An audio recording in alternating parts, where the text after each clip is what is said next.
Welcome everyone to yet another NORA Friday afternoon webinar. It's great to be back with a new research webinar for this fall. I should also say that a lot is happening and has been happening in NORA and in the AI community in general this summer. I will get some attention first for some happenings next week.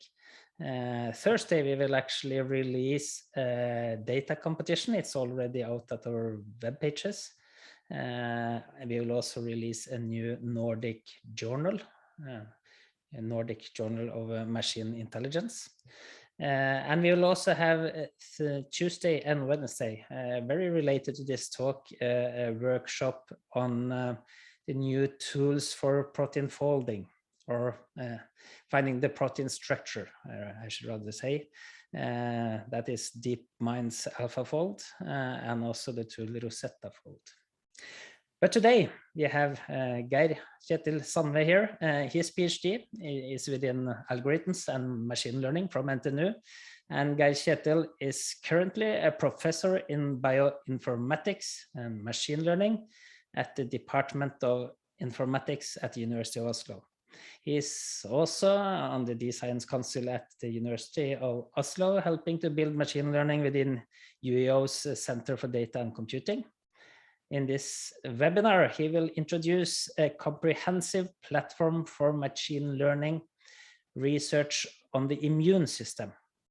And he will also reflect on the potential role such domain-tailored platforms might play in as machine learning is now maturing as a field. So this is also again related to the new algorithms we have for protein structure, I guess. At least it's maybe could be a tool for both for advancing also drug discovery. As stated earlier, here we will have these coming seminars next week, so please go into our web pages and sign up for this coming webinars next week also. And before you start, Geir Kjetil, I think I also can congratulate you, because I heard that your work that you will present here is also accepted for publication in Nature Machine Learning. So congratulations on that, Geir Kjetil. Yes. Thank you.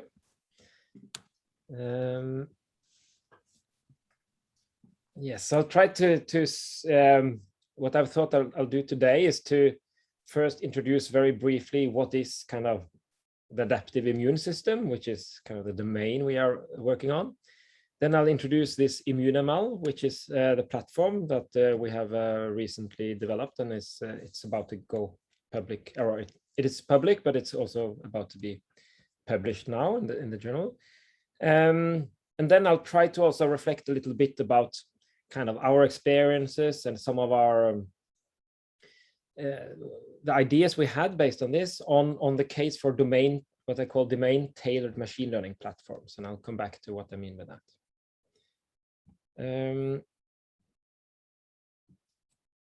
So I thought I'd start with an acknowledgement slide, because there's been quite many people involved in this work. So Milena started this work concretely 3 years ago, I guess now, and has driven this really much forward. Lonneke joined in 2 years ago, and I've also been the main driver for it. And then all these people with the small pictures here, it actually took some time just to get them on Google to find all the pictures. They have been involved as co-authors on this project. We have done this work. I collaborate very closely with Victor Greif, so we operate almost as one group. He's a computational immunologist at Rikshospitalet, or UIO, medical faculty. And we also have a variety of funding sources. We have a Dr. AI project, we have a Jepsen Center, we are UIO Life Science, and so on. So I thought I'd give a brief intro to the adaptive immune system, as mentioned, and then come back to this case for machine learning, and then exemplify this by the ImmuneML platform. So I won't go into details here. If you want to learn about the immune system, you should learn it from someone else than me. But I might be able to tell it simply because I have a quite simple understanding of it. And I think the most important is that without an immune system, we would be taken over by bacteria within days, right? So it's not just when you're sick, you have an immune system, it helps you and it saves you actually every day. And the challenge here is actually not one of power, but it's of detection. So this is kind of an iPad game my kids were playing where they have these cannons to take the viruses. But in reality, the immune cells in our bodies are really large and powerful compared to the small bacteria cells, which are very small. And also the viruses, of course, are much smaller than that again. So the whole challenge is one of detection, and I'll come back to why I think that's interesting. And then our immune system is not just like one thing or one machine. It's really a highly complex system of multiple cell types that play very different roles, which makes the immune system so complex that even medical doctors and biologists are always a bit scared of the immune system because it's so tightly interconnected with everything else. Briefly, it has two main parts. One part is called the innate system, which kind of is, we are born with it, and it searches for, you can say, known common patterns of bacteria and so on. So often that works, but in some cases it doesn't work, and that's when this adaptive system comes into play. This is also what comes into play when we actually feel sick, like with COVID. This is the system that will come in and actually help mount this response to it. And this one is now, as we all know now with COVID, the point of the system is that it's supposed to step in when the threat doesn't resemble anything that has been seen by the human body before, even through evolution, right? So COVID is something entirely new. Humans have never encountered it before, this particular strain of coronavirus, but still our adaptive immune system is usually able to handle it. So I think it has something in common with us computer scientists in terms of what it's aiming to do, because our immune system is trying to solve a conceptually very intriguing problem, actually. So the standard biological evolution is more like optimization. So if you think of like optimizing the speed of a cheetah or the oxygen uptake of our lungs, that is more like we often do with engineering, like making an airplane have as slow draft as possible. But when it comes to the immune system, it's a bit different because we are trying now to optimize against a moving target. So evolution is very slow, so it has to kind of try to develop a good immune system to handle any kind of future threat. And these future threats, like bacteria and viruses, they are evolving much faster than a large organism than human. So we need to just like be prepared for basically any conceivable incoming pathogen, typically bacteria and virus. And then this can be kind of anything, but still we need to be able to distinguish this from the billions of molecules we are composed of in our body. So it's kind of finding the needle in the haystack, but we don't even know what the needle is like. We just know kind of what the hay is like. And the hay is much more varied than the hay in this stack. So it's a very, very hard problem. It's one of the most impressive feats of evolution, I would say. And just how it has been able to do that is at the complexity, I would say, beyond what humans are able to engineer even these days. So this is the essence of what it does. And our task or our aim is to try to decipher this. And then you can say, are we now at the level of sophistication like Victor and me and our collaborators and anybody else in the world in designing a system that can kind of detect any uncharacterized future pathogen? And I don't think we are there yet, although we would be hoping to kind of augment human immunity and improve it. But we don't have to kind of find a different system and develop it from scratch. Our aim is mainly to reverse engineer the system that evolution had already developed. So we mainly for now try to understand it and then maybe give it a little bit of nudge here or there. But even this is a daunting challenge due to the complexity. So I think our current aims are just like to catch glimpses of how the adaptive immune system is functioning, and that we believe this can be highly useful. It can be highly useful for immunology, and it could actually also inspire, I think, statistical learning or machine learning in general. And the immune system is kind of the perfect diagnostic. So like in cancer or autoimmunity, like type 1 diabetes, the immune system detects the issue and is involved long before we see any physical symptoms. So if we would be able to tap into the immune system and kind of read out what it's currently doing, we could give diagnosis much more precisely and much more early than we can with our current more symptom-based diagnostics. And of course, if we learn how the system fails or how it partly achieves a role, this can inspire how we develop new drugs that can make the immune system get back on track. So when it comes to inspecting it, how do we do it? Well, as many of you know, one of the hallmarks of organisms like human is that we have the same DNA in every cell of our body. So like the brain and the blood cell contains the same DNA. But the adaptive immune cells, they are an exception, one of the few exceptions. And actually, what makes one individual cell recognize something in particular, it's not the result of kind of evolution and something we are born with, but it's a result of a mostly random process.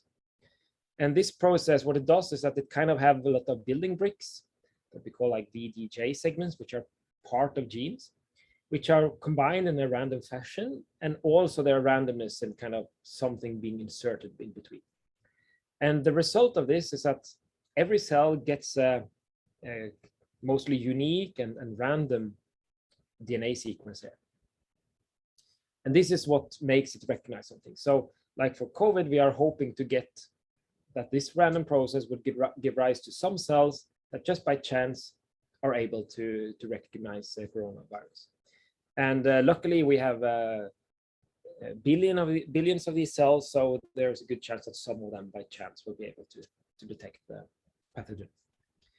And we are now, as researchers, I think really at the right place at the right time, because decades of technological improvements. We have DNA sequencing that came like a decade ago, but now also new protocols for like reading, targeting these receptors and stuff like that have become available in a form that's mature enough to allow us to do this at large scale. So it's now possible to actually screen hundreds or even thousands of patients for like millions of immune cells per patient. So that's of course a great time to be an analyst or a machine learner, because all these data is coming around and the challenge is actually to decipher them. And it seems that a lot of people in the field, even the immunologists and clinicians, they agree that now the technology to kind of read in the data is so good that the main challenge is on the machine learning methodology to decipher it, which is exactly where we are aiming to work. And also in our environment, we are very fortunate to have access to some of the larger data sets in the world of this kind. So that's also very good. So concretely, how is this machine learning then?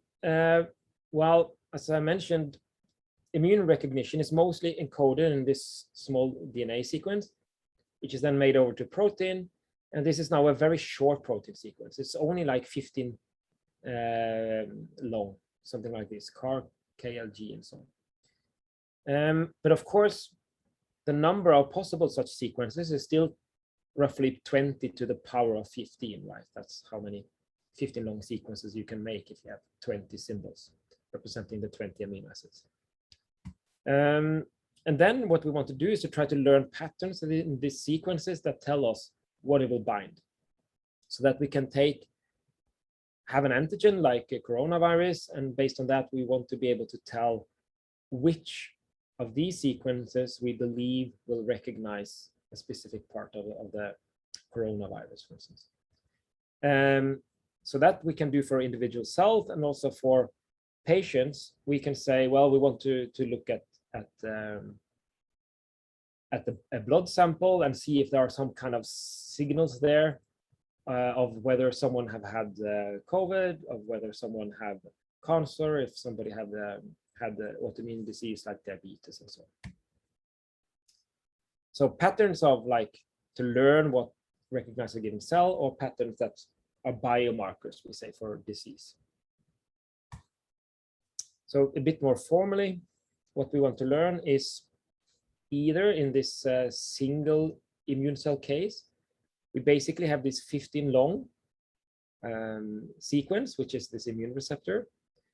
And we want to learn a function or a mapping kind of from such sequences over to which pathogens it will recognize. And you can say that roughly 1 billion or so. I mean, there's so many viruses and bacteria out there, or other compounds that it could recognize. So it's kind of a special machine learning problem because the input sequence is so low dimensional. It's only roughly 15 long.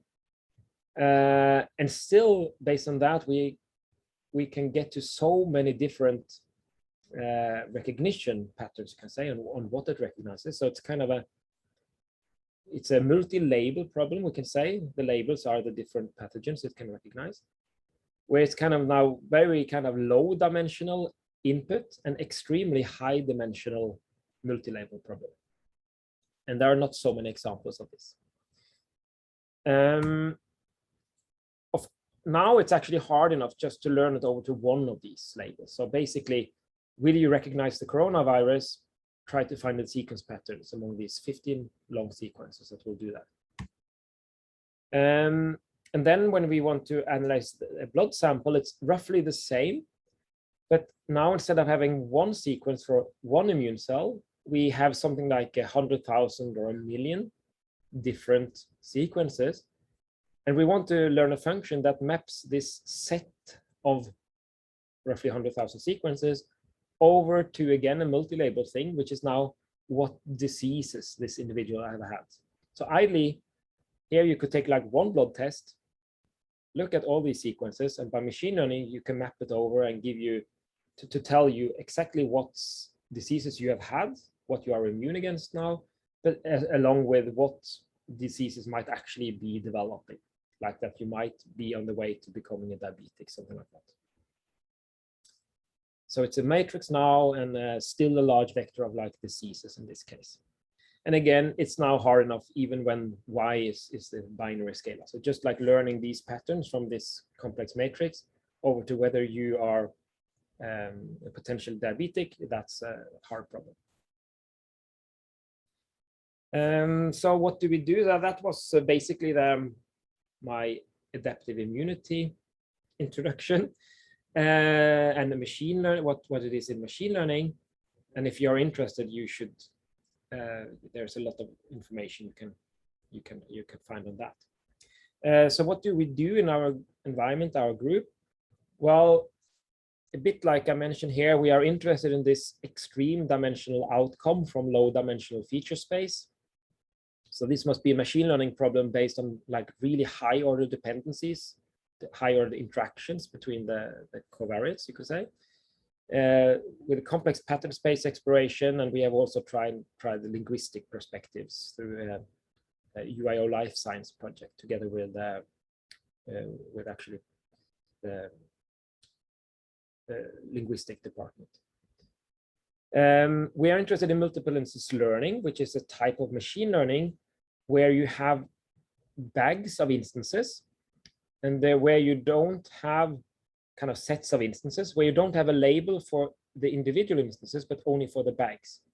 So the immune system, like our repertoire, is a perfect example of that in the disease setting, because you can have 100,000 or 1 million immune cells, and you know that in some way this reflects the fact that you have diabetes.